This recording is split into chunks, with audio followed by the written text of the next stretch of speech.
Siyata d'Ishmaya, Masechet Ktubot, Daf Mem Dalet, 44. Nous commençons à la troisième ligne, Amarma. La Gemara reprend ce que nous avons vu dans la Sugya précédente. Le din de Ravuna.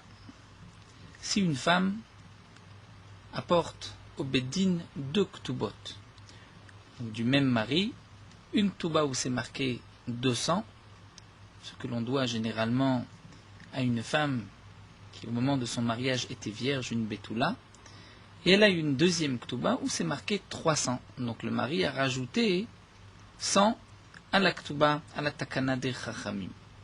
Bien sûr, les deux Ktubot ne sont pas datés du même jour. Quel est le din? Ravuna nous a dit, si elle veut prendre 200, elle pourra prendre, en utilisant la Ktuba des 200, et c'est-à-dire que tous les biens qui ont été hypothéqués à partir de cette date-là sont à la femme. Si le mari a vendu des biens entre la première Ktuba, la date de la première Ktuba et la date de la deuxième Ktuba, si la femme désire prendre les 200, donc de la date de la première Ktuba, elle pourra réclamer ces terrains de ceux qui l'ont acheté, puisque les terrains étaient hypothéqués pour sa Ktuba.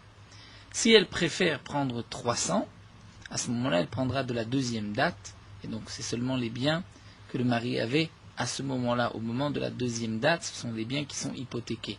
Mais les biens que le mari a vendus entre la première et la deuxième date ne sont pas hypothéqués pour cette deuxième Ktuba, et donc la femme ne pourra pas récupérer les terrains qui ont été vendus entre-temps si elle désire prendre 300. Ça, c'est ce que Ravuna nous avait enseigné. Donc la Gemara reprend Amarmar, Ibaya be'ai gavia, Ibaya be'ai gavia. Si elle veut, elle peut prendre ce shtar, donc utiliser le shtar de 200, et donc la date aussi des 200. Si elle veut, elle peut utiliser le shtar de 300 avec la date des 300. Alors la Gemara nous dit, il m'a appelé Rav Nachman. Peut-être que Ravuna sera en machloket sur Rav Nachman, Rav Nachman, puisque Rav Nachman a dit, Shne shtarot ayutzim beze acharze. Lorsque nous avons deux shtarot, c'est-à-dire deux actes de vente, ou Rachid dit deux actes de cadeau, que Réhouven a écrit à Shimon. Un premier shtar daté du premier Nissan, un deuxième shtar daté du premier Sivan, 2 mois plus tard. Shne shtarot ayutzim beze acharze, deux shtarot, où le contenu est le même, qui sortent l'un après l'autre, donc à 2 mois d'intervalle, eh bien, Bitel Sheni et Arishon. Nous dit Rav Nachman, le second a annulé le premier. Le second a annulé le premier, et donc, on ne pourra pas prendre, même dans le cas où il y avait des biens hypothéqués sur cette vente, on ne pourra pas prendre les terrains qui ont été vendus entre le premier et le deuxième shtar, étant donné que le second shtar vient annuler le premier. Donc on devrait dire la même chose pour le din de Ravuna, comme le din de Rav Nachman. Cette femme ne pourrait utiliser que la deuxième Ktuba, les 300, mais donc ne pourra pas prendre les terrains qui ont été vendus entre la première et la deuxième Ktuba. Est-ce que Rav Nachman est en machloket avec Ravuna ou pas? La Gemara reprend et nous dit l'avmit. Marana, n'est-ce pas que sur cet enseignement de Rav Nachman, on a dit Amar Rav Papa ou Modé Rav Nachman, que Rav Nachman est d'accord. Di Osif Bet Dikla, Letosefet Ktave. Rav Nachman est d'accord que si dans le deuxième shtar il a rajouté, serait-ce même qu'un palmier, Letosefet Ktave. Donc la raison pour laquelle il a écrit un deuxième shtar, c'était pour rajouter sur le premier, mais non pas pour l'annuler. Et donc, on pourrait dire que celui qui a écrit ce deuxième shtar lui a écrit le deuxième shtar dans cette intention. Si tu veux le terrain, parlons d'un terrain, tel que je l'avais écrit dans le premier shtar, donc tu prendras, mais l'hypothèque sera donc, dès le premier shtar, de la première date.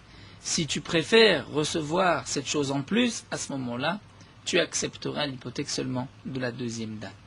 Donc, Rav Papa a rajouté et a dit que Rav Nachman est d'accord que si on a rajouté sur le shtar dans le deuxième shtar, ce n'est pas le même contenu que le premier, c'est que donc celui qui a écrit le shtar lui donne la possibilité, tu peux choisir, ou le premier shtar, c'est vrai que tu reçois moins, mais tu vas avoir les terrains hypothéqués dès la première signature, ou tu peux reprendre par le deuxième shtar, tu vas avoir un peu plus, mais tu n'auras que les biens hypothéqués au moment de la deuxième signature.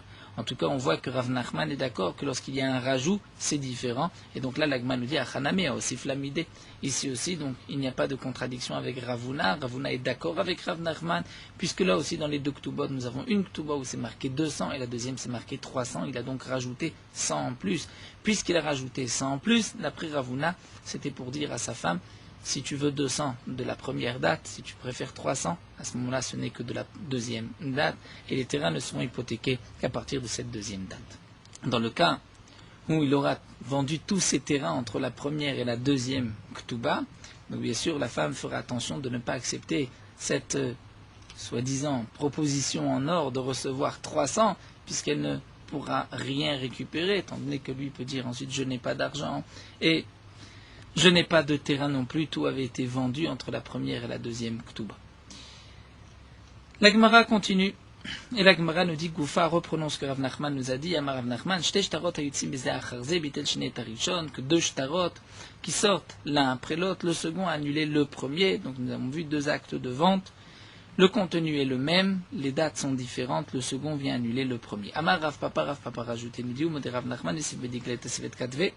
Nous avons vu que d'après Rav Papa, même Rav Nachman est d'accord que si dans le deuxième shtar, dans le deuxième acte de vente, il a rajouté serait-ce qu'un palmier, c'était donc pour rajouter, et à ce moment-là, l'acheteur a le choix de choisir entre le premier shtar, et donc les biens hypothéqués de la première date, ou bien le deuxième shtar, les biens seront hypothéqués qu'à partir de la deuxième date, mais il aura un palmier en plus. Les biens hypothéqués ici dans le cas d'une vente, c'est simplement la garantie que si ensuite on vient prendre cette terre à Shimon en lui disant mais cette terre n'a jamais appartenu à Réhouven, comment il a pu te la vendre? Donc Shimon pourra se retourner vers Réhouven et lui dire tu me dois de l'argent. C'est là où les biens de Réhouven sont hypothéqués pour rendre à Shimon ce qu'il aurait perdu. Alors la Gemara nous dit Pshita. Là c'est évident que si Rishon bemecher vesheni bematana, lorsque nous avons deux shtarot, où le contenu est presque le même. Il s'agit des mêmes personnes, du même terrain.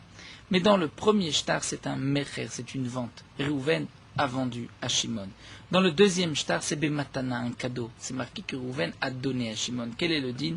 Là, la Gemara nous dit, c'est évident que le yapot kocho katve, ou des katavle. C'est-à-dire que l'intention de Réhouven d'écrire un deuxième shtar et de marquer je te donne, c'était pour renforcer, si on peut dire, donner plus de poids à cette vente, ce cadeau, sous cette forme de cadeau pour Shimon. Pourquoi Mishum Dina de Bar Matzre. Donc dans le cas où Réhouven vend son terrain à Shimon, peut-être que demain un voisin du terrain de Réhouven viendra voir Réhouven et lui dit mais tu n'avais pas le droit de le vendre à Shimon, tu dois me le vendre en premier puisque je suis le voisin Bar Matzre, je suis à la frontière. Et donc là Réhouven a rajouté, a marqué Bematana, un cadeau, puisque lorsqu'il y a un cadeau, il n'y a pas de digne de Bar Metzger. Donc là, c'est évident, nous dit la Gemara, que même s'il n'a rien rajouté, mais il n'a pas annulé le premier shtar, il a simplement voulu le renforcer et dire que même si les voisins du terrain viennent se plaindre, ils ne peuvent pas reprendre le terrain, puisque c'est un cadeau. Donc dans un cadeau, il n'y a pas de digne des bar matzre. Vechol sheken, il y a plus forte raison que c'est Rishon bematana vesheni bemecher. Si dans le premier shtar c'était un cadeau, et dans le deuxième c'est marqué qu'il a vendu, là aussi on dira que le deuxième shtar ne vient pas annuler le premier, mais d'Ambrinan on dira Mishum Dina de Baal Chov ou des Katavken. Pourquoi il a marqué ainsi? C'est que si demain ce terrain va être pris des mains de Shimon, parce que quelqu'un va dire mais ce terrain m'était hypothéqué, donc Shimon a reçu un cadeau, mais un cadeau qu'il a rapidement perdu, qu'il va rapidement perdre puisque peut-être que le terrain était hypothéqué. Donc là, Réhouven a écrit dans le deuxième shtar, je te le vends. Et donc puisque je te le vends, si on te le prend, tu pourras venir me réclamer ton argent. Tu pourras venir me réclamer un terrain. Donc là, c'est sûr, nous dit la Gemara à plus forte raison, lorsque dans le premier shtar, c'est marqué Matana sous forme de cadeau, et dans le deuxième shtar, sous forme de vente, là c'est sûr que le deuxième shtar ne vient pas annuler le premier, il vient au contraire rajouter sur le premier shtar, c'est-à-dire la possibilité à Shimon de venir se retourner vers Réhouven au cas où on viendrait prendre le terrain des mains de Shimon. Et là, la Gemara nous dit dans quel cas, donc Rav Nachman a dit que le deuxième shtar annule le premier, c'est si Ishnem bemecher shnem bematana bitel shne tarishon. Si les deux, dans les deux shtars c'est marqué que c'est une vente ou dans les deux un cadeau, là le second a annulé le premier, bien sûr, à condition qu'il n'ait rien rajouté dans le deuxième, comme l'a dit Rav Papa. Et l'Agma nous dit Maïtama, pour quelle raison on considère que le deuxième shtar va annuler le premier. Rav Ramamar, nous avons une marloquette. Rav Ramam nous dit Imar Oudouye Oudele. Quand c'est marqué dans les deux shtarot, Rouven vend son terrain à Shimon. Donc lorsque Shimon accepte le deuxième shtar, c'est qu'en vérité Shimon est d'accord de dire que le premier shtar c'était un faux. Il avait été falsifié. Et donc, le deuxième annule le premier. Ravacha nous dit non. Amar Imar Achoule les Shiboudé. On n'a pas besoin de dire que Shimon reconnaît que c'est un faux. Simplement, Shimon renonce, en acceptant le deuxième shtar, il renonce l'hypothèque du premier shtar. Maï Benayou, quelle différence si on dit que Shimon renonce l'hypothèque ou bien il reconnaît que c'est un faux. Ika Benayou nous dit l'agma Oroué Saadé. Est-ce que on va dire que les témoins qui ont signé sur le premier shtar sont des faux témoins? D'après Rafram, on dira que oui, puisqu'il reconnaît que ce sont des faux témoins. D'après Ravacha, non, il ne reconnaît pas. Simplement, il accepte de renoncer à l'hypothèque de la première date. Bien sûr, Tosfot s'étonne sur cette explication de Rashi. Il dit comment? Parce que Shimon accepte le deuxième shtar, on va rendre pasoul les premiers édim. Ce n'est pas logique, ce n'est pas suffisant pour rendre pasoul les premiers édim.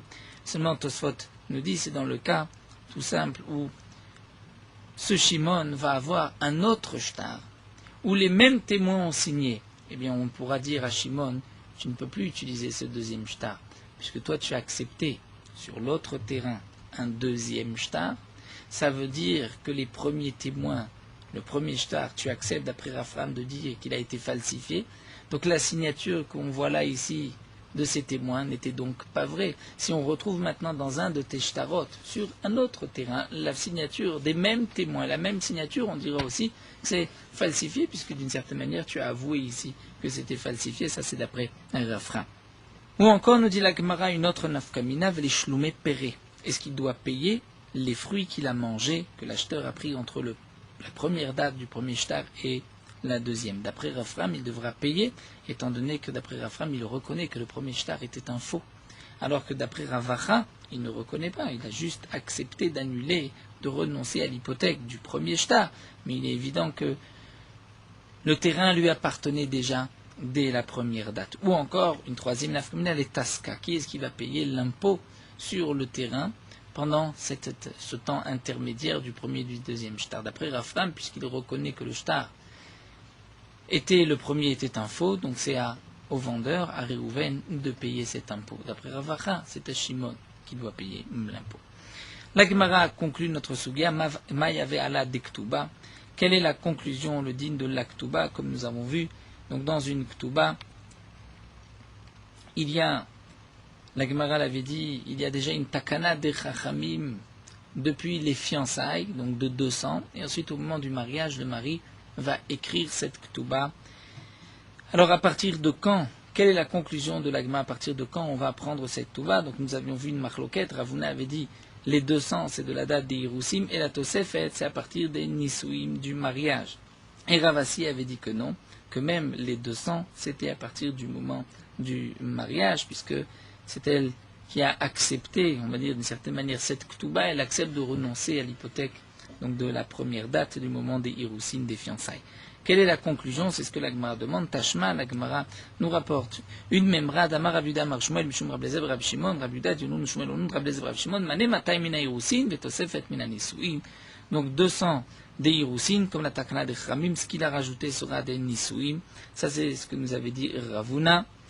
Et la Gemara nous rapporte que Chramim omrim comme Ravasi, Chadze vechadze mina nisuim, qu'en vérité aussi bien les 200 que la Tosefet, c'est mina nisuim du mariage, du moment où on a écrit la Ktuba, veil cheta la halacha, c'est Chadze vechadze mina nisuim, l'un comme l'autre c'est mina nisuim du mariage, donc du moment où on a écrit la Ketouba. Avant de commencer cette nouvelle sugia du Motzi Shemra, nous allons étudier quelques psukim dans Parashat Kitetse pour bien comprendre toute la sugia qui va suivre.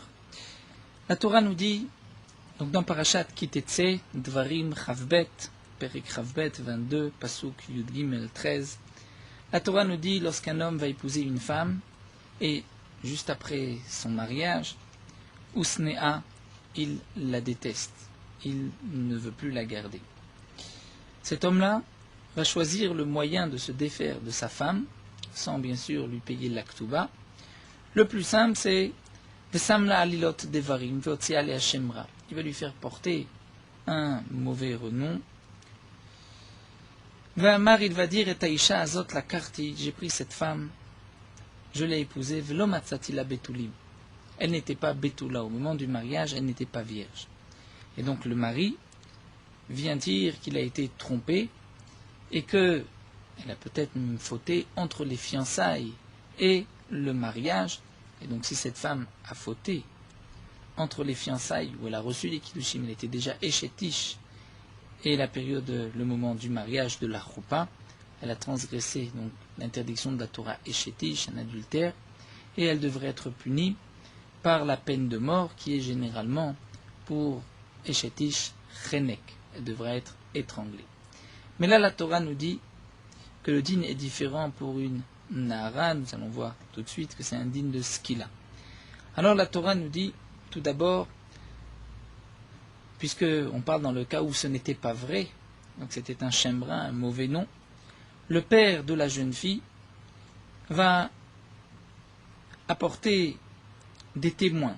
Il va apporter des témoins aux Ziknéaïr, aux sages de la ville, il va apporter des témoins. Là, les Chachamim nous expliquent, par exemple, si le mari a apporté des témoins que sa femme avait fauté, lui, le père, va apporter d'autres témoins qui vont rendre les premiers omimim, qui vont dire comment pouvez-vous témoigner puisque vous étiez avec nous le même jour ailleurs. Donc le père va de cette manière prouver que c'était un mensonge, que c'était un shemra, et la Torah nous dit que le père dira aux Ekenim, aux Chachamim, aux sages du Beddin, j'ai donné ma fille à cet homme en mariage, il l'a détesté, et ensuite il lui fait porter un shemra.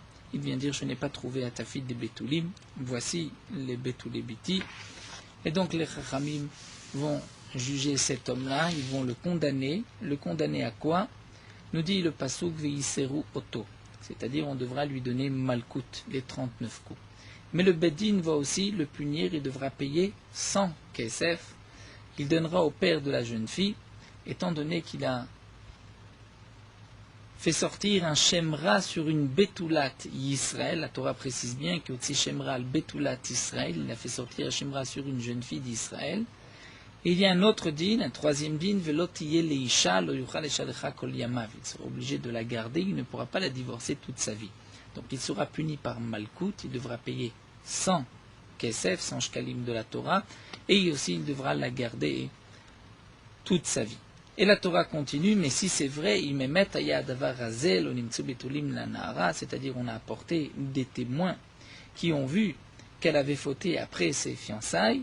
Donc là, la Torah nous dit, on sortira cette jeune fille, elle pétar betavia, à la porte de la maison de son père, et on va la lapider, avec des pierres, va mettre, et elle va mourir, qui a cette âne Israël, parce qu'elle a fait quelque chose de grave dans le peuple d'Israël, une abomination de l'Iznot Betavia, Nefeznut, dans la maison de son père. Et donc la Torah nous dit d'enlever le Ra Mikirbecha, le mauvais de parmi toi. Donc nous avons ces deux possibilités. Dans le cas où le Motzi Shemra, donc ce n'était pas vrai, c'était un Motzi Shemra, on punira le mari, il recevra 39 coups, il devra payer 100 shkalim, et aussi il devra garder cette femme toute sa vie. Si c'est vrai, il y a des témoins, à ce moment-là, on lapidera cette jeune fille. Donc là, nous allons voir dans notre Gemara quelques points. La Torah nous a donc donné ici un chidouche que cette jeune fille sera lapidée. Normalement, une femme qui met un adultère doit être punie par la peine de mort de chenek, elle sera étranglée. Pour une nahara ameorasa, une donc jeune fille qui était fiancée, le din est différent, c'est ce qu'il a, elle sera lapidée. Alors la Mishnah va nous préciser que ce n'est pas dans tous les cas où elle est lapidée. Par exemple, dans le cas d'une guillorette, d'une convertie, donc une non-juive chez Nidgaïra qui s'est convertie, elle s'est convertie et sa fille s'est convertie avec elle en même temps. À guillorette chez Nidgaïra bitaïma, une convertie dont la fille s'est convertie avec elle, Vezinta, et la fille, qui était Nahara, qui avait donc moins de 12 ans et demi, a ensuite eu une relation donc d'adultère après ses fiançailles. Quel est le din? Puisque c'est une convertie, la Torah nous dit, la Mishnah nous dit, Arezo Bechenek, elle sera punie par la peine de mort, étranglée par le Beddin, mais elle ne recevra pas ce qu'il a. Comme nous allons voir, nous l'apprenons du Passouk, que c'est seulement dans la Nahara Morasa Be-Israël, comme nous avons vu dans le Passouk, qui a Seta Nevala Be-Israël. Donc il s'agit d'une jeune fille qui est née juive. Mais une jeune fille qui est née non juive et qui s'est convertie, c'est vrai que lorsqu'elle s'est fiancée par la suite, donc elle était juive, elle a transgressé l'interdiction de la Torah de Eshetish, elle sera punie par Chenek, mais pas par Skila. Donc Chenek, elle sera étranglée. Même, nous dit Rashi, si elle s'est convertie avant l'âge de 3 ans, donc avec sa mère, comme nous avons vu dans la Sugia précédente, est-ce qu'on pouvait convertir un enfant? Donc Tosfot nous parle de cela. Tosfot nous dit pourquoi on a besoin de dire ici que la mère s'est convertie avec la fille. Parlons d'une fille qui s'est convertie avant l'âge de 3 ans, après l'âge de 3 ans. Tosfot nous dit parce que généralement, puisqu'on parle ici d'une jeune fille qui s'est convertie donc, avant l'âge de 3 ans, pour qu'elle soit Betula, sinon toute la paracha n'a pas lieu d'être, puisqu'une guillorette, nous avons vu, après 3 ans, est considérée comme une Béoula, elle n'est pas vierge, elle n'est pas Betula, puisque les non-juives n'avaient pas l'habitude de se garder. Donc il s'agit d'une fille qui s'est convertie avant l'âge de 3 ans. Généralement, nous dit Tosfot, une jeune fille ne se présente pas avant l'âge de 3 ans toute seule, si ce n'est qu'elle est venue avec sa mère. Ou encore, nous dit Tosfot, ce que nous avons vu que le Beddin peut servir, entre guillemets, de père pour un enfant qui veut se convertir, c'est seulement lorsque l'enfant va exprimer cette envie de se convertir. Donc là, le Beddin le convertira, comme on a dit, al-da'at Beddin, la sugia du premier Pérec. Mais un enfant de moins de 3 ans, nous dit Tosfot, généralement, cet enfant ne va pas venir réclamer au Beddin de se convertir. Donc c'est pour cela qu'on parle dans le cas où la mère s'est convertie avec la fille. Donc dans la Mishnah, nous allons voir plusieurs cas. La mère est convertie, la fille s'est convertie, donc avant l'âge de 3 ans, elle n'est pas considérée comme Bé-Israël, même si maintenant elle est juive, mais ce n'est pas Bé-Israël, elle n'est pas née juive, donc elle va avoir un statut différent. Nous verrons aussi le din où la conception était chez Bigdusha, alors que la mère n'était pas encore juive, mais la naissance était Bigdusha lorsque la mère était juive. Quel va être le statut de la fille si elle se trouvera dans cette sugia, dans ce matzav de Nahara à Meorasa? Et un troisième cas dans la Mishnah, si la mère a conçu cet enfant après sa conversion, et la fille est née aussi donc automatiquement après la conversion, Keorata Velidata Bigdusha, quel sera le din? Donc d'abord la Mishnah nous dit, nous reprenons, une convertie. Shinit Gaïra, Bita, sa fille, s'est convertie, Ima avec elle, Vezinta et la fille, alors qu'elle était Nahara, moins de 12 ans et demi, elle était fiancée, Zinta, elle a une relation avec un autre homme, Arezo Bechenek, elle sera punie par la peine de mort de Chenek, elle sera tuée, mais elle sera étranglée.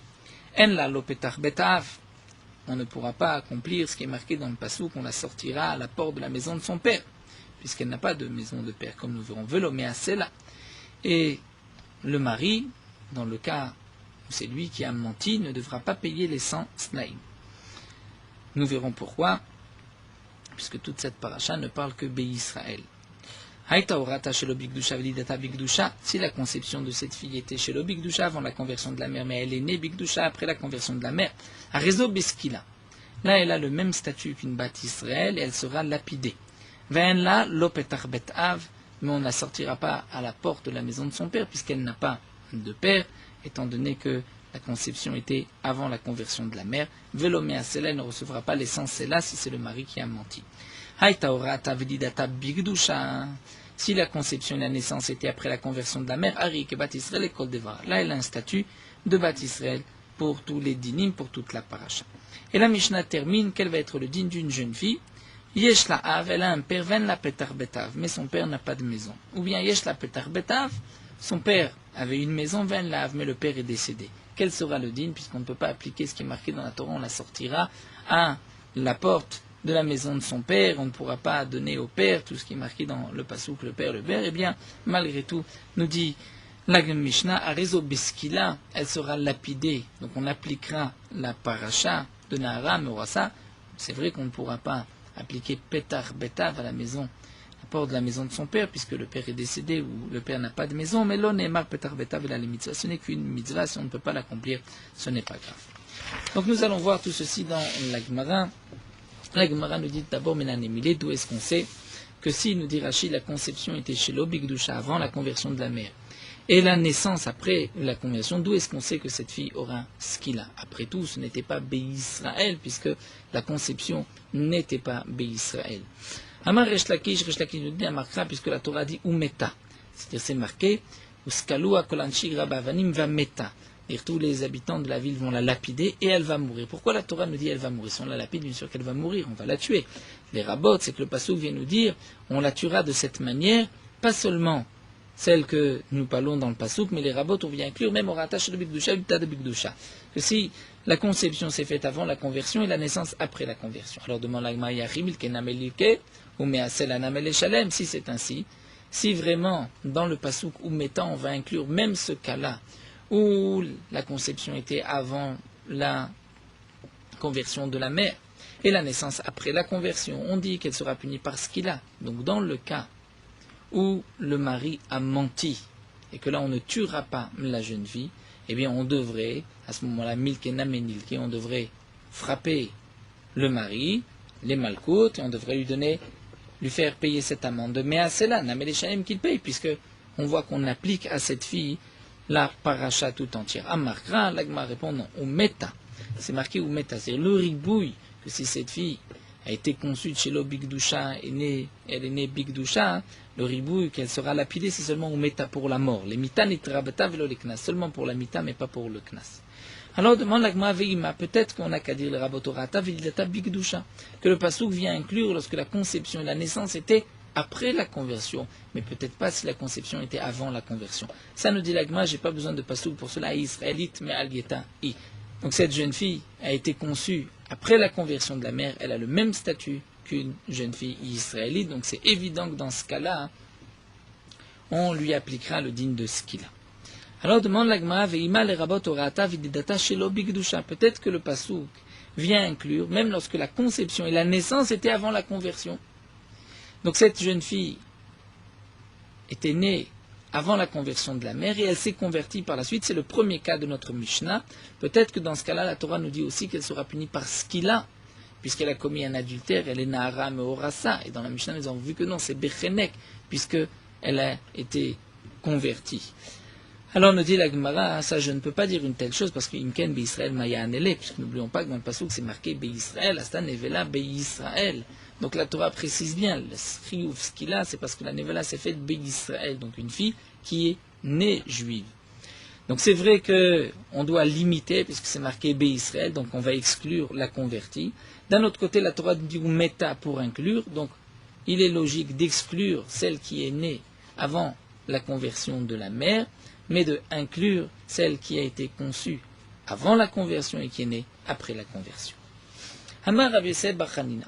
Nous allons voir un nouveau dîme. Rabbi Yosef bar Chanina nous dit Amotzi Shemra la Yetoma Patour. Si un homme se marie avec une orpheline, et donc juste après son mariage, il est Motzi Shemra, il fait sortir un mauvais nom. Il vient dire qu'elle n'était pas Betula, et il s'avère que c'est faux. Patour. Il sera dispensé du châtiment qu'on va appliquer normalement au Motzi Shemra. Pourquoi? Chez Neymar, c'est marqué dans la Torah. Venatnu la vianara, on donnera au père de la jeune fille. Et puisque cette jeune fille est maintenant orpheline, elle n'a pas de père, donc on ne peut pas appliquer le din la vianara au père de la jeune fille. Prat lazosh en loav, on exclut cette yetoma qui n'a pas de père, le père est décédé. Metiv Rabbi Seba Ravin vitem Rabbi Seba Zivida. Rabbi Yosef bar Ravin, d'après certains, Rabbi Yosef bar Zivida va objecter. C'est marqué à propos de celui qui a séduit une jeune fille. Nous avons vu que le séducteur doit épouser cette jeune fille dans le cas où le père, ou lui-même, ou la fille refuse ce mariage, il devra payer le knas. Nous avons vu que le honnête, celui qui viole une jeune fille, doit l'épouser, doit payer le knas. Celui qui séduit une jeune fille doit l'épouser. S'il ne l'épouse pas, il doit payer le knas. Et la Torah dit Vima'en yema'en avia. Pourquoi ce double lachon Ma'en yema'en? Si le père Ma'en et Ma'en a refusé de la donner en mariage. Et bien de là on apprend les rabot yetoma, les knas d'Ivri Rabbi Yossi Haglili. D'après Rabbi Yossi Haglili, on va inclure même la yetoma, l'orpheline, qu'elle recevra un knas. C'est-à-dire, nous explique Rashi, on va lire ainsi le pasuk. Imma'en yema'en. C'est-à-dire, si le père refuse le mariage parce qu'il est vivant, ou même si le père ne refuse pas le mariage parce qu'il est mort, mais c'est elle qui refuse, eh bien, il devra payer le knas. Donc on voit que la Torah nous parle du cas où la jeune fille refuse le mariage et que le père est déjà décédé. Donc c'est une yétoma et le séducteur devra payer le knas. Donc nous voyons, demande ici Rabbi Yosef Baravin, que bien dans le dîne du Honès, c'est marqué, on donnera au père de la fille, Venatan la Vianara. On voit dans le dîne du Méfaté, et de celui qui séduit, que même si le père est décédé, on donnera quand même. Et Rachid nous dit que comme nous l'avons vu plus Honès ou Méfaté, on apprend l'un de l'autre. Donc si, dans le cas du Méfaté, on payera même si le père est décédé, dans le cas du Honès, on payera même si le père est décédé. Donc ce que la Torah nous a dit, Venatan le'avi anahara, c'est pas dans tous les cas. Même si le père est décédé, on donnera quand même à la fille le knas. Bien que c'est marqué, on donnera au père de la fille. Donc on voit que même la yétoma, même pour une orpheline, on lui donnera le knas. Donc de même, on devrait dire pour le digne du motzi shemra, même si c'est marqué Venatnu le'avi anahara, on ne devrait pas exclure la yétoma, l'orpheline, même si elle n'a pas de père. Rashi pose une question et demande, mais on pourrait répondre simplement que dans le dîne de Honès ou Méfaté, nous avons un ribouille, c'est marqué Ima'en Yema'en. Dans le cas de Motzi Shemra, nous n'avons pas de ribouille, la Torah ne précise pas. Donc on doit appliquer à la lettre Venatnu la Vianara. Rashi pose cette question, mais Rashi répond, la yétoma, ce n'est pas un ribouille, ce n'est pas que la Torah a inclus ici, a précisé pour l'orpheline. Seulement le Tana lui pense que aussi bien elle comme son père, ils ont tous les deux la possibilité de refuser, dans le cas du Méfaté, de refuser ce mariage. Et donc, le Tana pense que ce qui est marqué dans le Pasuk, Vima'en Yema'en Avia, ce n'est pas, donc pour exclure la Yétoma, puisque même elle a la possibilité de refuser. Et ce qui est marqué, Venatnu la vie, Venatan la Vianara, il donnera au père de la jeune fille, ça ne veut pas dire seulement au père de la jeune fille, mais la Torah veut préciser que si le père est vivant, on donnera au père. Mais si le père est décédé, c'est vrai qu'on donnera à elle-même. Donc ce n'est pas que nous avons un ribouille, nous avons un pasouk particulier, répond Rashi, mais on l'apprend. Donc le Tana pense que le din est le même, que ce soit elle ou le père, et que donc la Torah, en disant la Vianara, c'est juste pour dire que ça revient au père, mais ça pourrait revenir aussi à la fille, et donc de même on dira pour le motzi shemra, bien que c'est marqué Venatnu la Vianara, on ne va pas dire que c'est seulement lorsque le père est vivant. Ça c'est la question de la Gemara, et où motive la vous mefarekla, nous dit la Gemara, lui-même a posé la question, lui-même répond que Beba lea varkar nitiatema. Dans quel cas, ce qui est marqué qu'elle recevra un knas même si elle est orpheline, c'est dans le cas où il l'a d'abord séduite, violée, et ensuite elle est devenue orpheline. Là, il devra payer. Mais dans le cas où elle était orpheline dès le début, là, il n'y a pas de knas et il n'y a pas non plus de digne de motzi shemra. Donc on peut maintenir ce que nous a dit ici Rabbi Yosef Rab Chanina, motzi shemra la yetoma, c'est-à-dire si au moment de son mariage elle était orpheline, là il est patour, et le din est le même au moment du knas. On peut dire pour Honès ou Méfaté, si au moment du viol, de la séduction, elle était orpheline. Mais si elle n'était orpheline que par la suite, là effectivement, dans tous les cas, il devra payer. Rava Amar, Rava n'est pas d'accord avec Rabbi Yosef Rab Chanina, dit Chayav, il doit payer. Il doit payer le knas. Le motzi shemra doit payer le knas de sang, même sur une orpheline. Mima, d'où est-ce qu'on sait? Midetane Ami, puisque nous avons un enseignement de Ami. Ami a dit, Betulat Israël, c'est marqué, il devra payer parce qu'il a sorti un Shemral Betulat Israël sur une Betula, une jeune fille vierge d'Israël. C'est marqué Betulat Israël velo Betulat Gerim. La Torah précise bien Betulat Israël pour exclure la Betulat Gerim de converti. Donc si la Torah a besoin d'exclure la convertie, c'est qu'on aurait pu croire que la convertie recevrait le knas. Pourtant, la convertie n'a pas de père. Puisque Rachid nous explique, c'est marqué dans la Gemara de Yivamot, la Torah a rendu efker la descendance du non-juif. Donc cette convertie n'a pas de père d'après la Torah. Donc si le Passouk a besoin d'exclure Betulat Israël, en disant Betulat Israël, d'exclure Velo Betulat Gerim, et pas une Betulat Gerim, c'est que j'aurais pu donner à la Betulat Gerim, même si elle n'a pas de père. Donc je vois que, par exemple, si c'était une Bat Israël qui n'a pas de père, je dois donner. La Torah n'exclut que la Betulat Gerim. C'est ce que l'Agma nous dit, ce que Rava nous dit en quelques mots. Si tu dis que dans le même contexte, si c'était une fille d'Israël, il aurait dû payer. Pourquoi ? Bien qu'elle est orpheline, il doit payer. Donc je comprends, il nous dit, c'est pour cela que la Torah vient préciser. Mais attention, si elle est non-juive, là, il ne doit pas payer. Mais si tu dis, la Yamarta B'Israël Kagav n'est pas tour, si tu dis que même dans le même contexte, une orpheline juive, il ne doit pas payer, alors pourquoi la Torah a besoin de préciser qu'une orpheline non-juive, je n'ai pas besoin de payer Ashta B'Israël Pato B'Kirin Mevaye, si déjà dans le même contexte, une jeune fille orpheline B'Israël, il est pato, alors c'est une convertie, c'est évident que aussi il est pato. Donc si la Torah a besoin de préciser pour nous dire que c'est seulement guérim, mais pour une Bat Israël, une orpheline, il doit payer le knas du Motzi Shemra. Donc nous avons une loquette, Motzi Shemra sur une orpheline, est-ce qu'il doit payer ou pas? Rabbi Sebra Pranina nous dit que non, et d'après Rava, on doit payer. Un autre dîne que nous rapporte ici Resh Lakish, Amar Resh Lakish, un Motzi Shemra la Ktana Patour. Si un homme sort un Motzi Shemra à la Ktana, sur une Ktana, c'est-à-dire sa femme a moins de 12 ans, il est patour. Pourquoi? Shenema v'natnu la vie à Nahara. La Torah a dit on donnera au père de la Nahara, de la jeune fille. Et la jeune fille, c'est entre 12 ans et 12 ans et demi, puisque nous avons déjà vu que avant l'âge de 12 ans, c'est une Ktana. De 12 ans à 12 ans et demi, c'est une Nahara, et à 12 ans et demi, c'est une Bogeret. Donc, puisque la Torah précise Natnu la vie à Nahara, et ici la Gemara rajoute Nahara malé d'Iberakatuv. Bien que souvent dans la Torah, même lorsque c'est marqué Nahara, c'est sans hé. Comme si c'était marqué Nahar au masculin. Donc Nahara, c'est marqué sans hé, et juste ici c'est marqué avec un hé. Pour nous dire Nahara malé d'Iberakatuv, c'est-à-dire le passouk vient préciser avec un hé, parce qu'on ne parle que d'une Nahara entre 12 ans et 12 ans et demi. Mais si c'est une fille qui a moins de 12 ans, on ne pourra pas appliquer le din du Motzi Shemra. Matkifler Ravacha Baraba s'étonne et demande la chose suivante. Donc toute la raison pourquoi on exclut de la paracha la Ktana qui a moins de 12 ans, c'est parce que c'est marqué Nahara. Si ce n'était pas marqué Nahara avec le He, on aurait pu dire que la Torah s'adresse même à une Ktana de moins de 12 ans.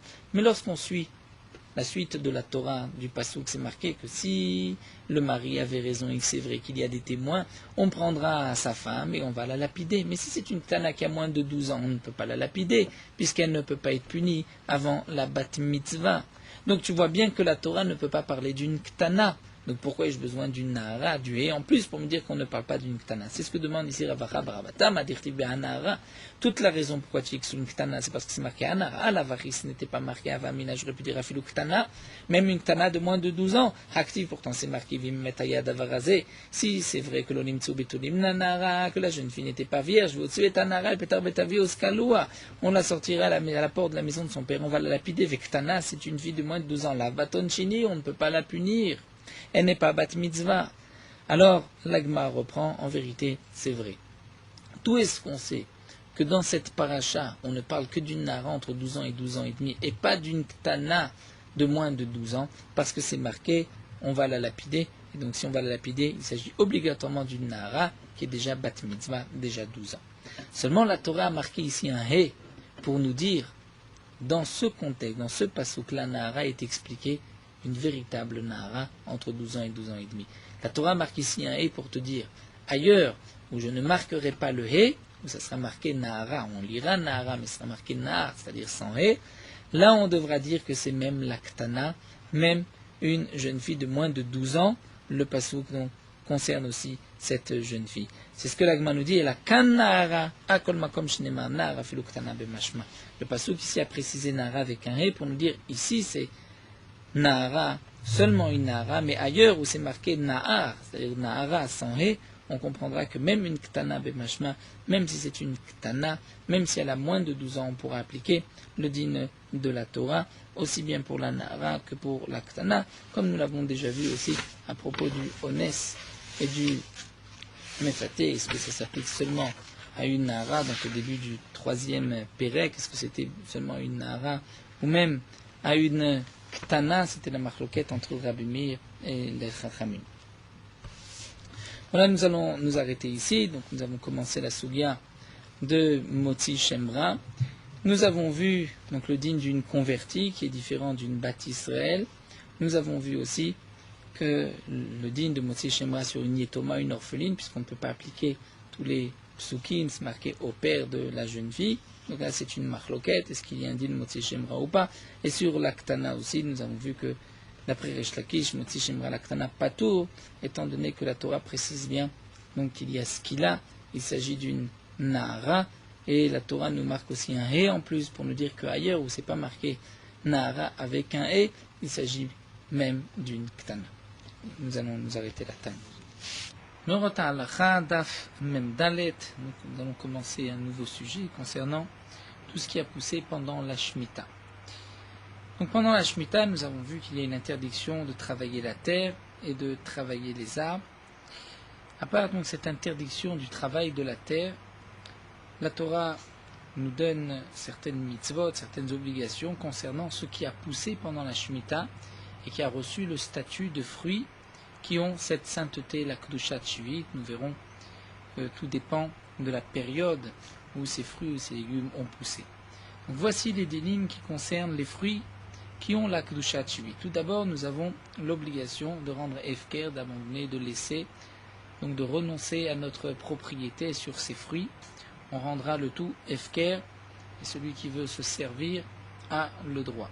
Nous avons aussi l'interdiction de faire du commerce avec les fruits de la Shemitah. On ne pourra pas les vendre puisque la Torah nous dit ces fruits seront pour manger, donc manger mais pas pour les vendre. Nous avons aussi l'interdiction de les abîmer, puisque la Torah nous dit les ochla, donc les ochla les manger, mais non pas les abîmer. Et nous verrons que signifie les abîmer, si l'habitude n'est pas de les consommer de cette manière, parfois ça peut être aussi interdit. Nous avons aussi la mitzvah de biour, lorsque on ne trouve plus dans les champs de ces fruits, nous avons l'obligation de les sortir de chez nous. Nous verrons exactement comment on accomplit la mitzvah du biour. Donc ça aussi, ça dépend des saisons. Le biour des oranges n'est pas le même biour que la même période du biour du raisin ou d'autres fruits. Nous avons aussi une interdiction de sphirine, c'est-à-dire tout ce qui a poussé tout seul pendant la Shemitah, ou même ce qui a été planté béissour. Si un homme a transgressé et a planté, il y a une gzera de chachamim, une interdiction de sphirine, et nous verrons Bezrat Hashem chaque point de ces mitzvot et de ces interdictions.